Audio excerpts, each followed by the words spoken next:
நண்பர்களுக்கு வணக்கம். என்னென்னு பார்த்தீங்கன்னா, ஒரு 3 நாளாவே வந்து ராகவா லாரன்ஸ் இருக்காரு பார்த்தீங்கன்னா, அவர் வந்து சொன்ன மாரி அரசியல் பிரவேசம் எடுக்க போறதா அப்படி சொல்லியிருந்தாங்க. நல்ல ஒரு இதா இருந்துச்சு. ஏன்னா எனக்கெல்லாம் பிடிச்சிருந்துச்சு. ஏன்னா அவர் நல்ல மனுஷன். ஒரு ட்ரஸ்ட் வச்சு நெறையா குழந்தைங்கள படிக்க வைக்கிறது, தத்தெடுத்து வளர்க்குறது அப்படின்னு. ஏன்னா அவர் படிக்கல.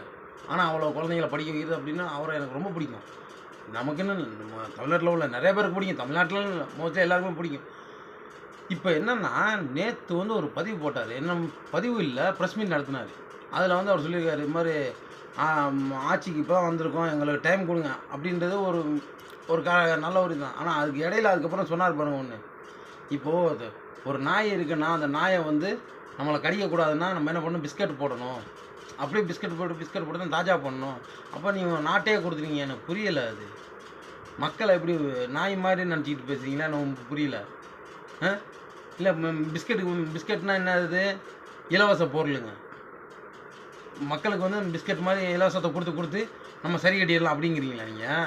அ அப்ப நீங்க வந்து இதுக்கு முன்னாடி இருந்தவங்கள வந்து ஊழல்வாதி, இலவசம் குடுத்தாங்கன்னா, அப்ப நீங்க என்ன பண்ண போறீங்க? அதே தானே பண்ண வரீங்க நீங்களும். அரசியலுக்குள்ள வந்துட்டாலே வார்த்தைகள் வந்து ரொம்ப நிதானமாவும், நேர்த்தியாவும் பார்த்து விடணும். ரொம்ப சாதாரணமா வந்து நாய்க்கு வந்து பிஸ்கட் போடுறோம். அதே மாரி நீங்க நாட்ட குடுத்துட்டீங்க. நீங்க பொறுமையா இருங்க நாங்க செய்வோம்னா என்ன செய்வீங்க?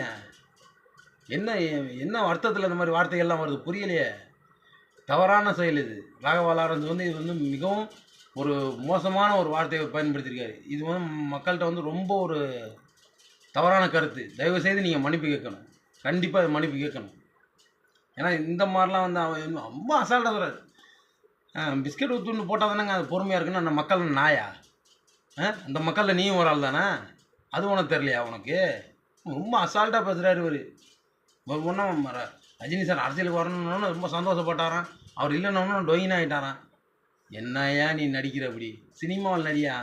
ஏன் நீ நிஜத்துல நடிக்கிற? சினிமாவுல தான் உனக்கு நடிக்க வரலன்னுலாம் நான்லாம் உன்னை நான் நடிக்க வராது உனக்கு. ஆனா இருந்தாலும் நான் பார்ப்பேன். ஏன் தெரியுமா?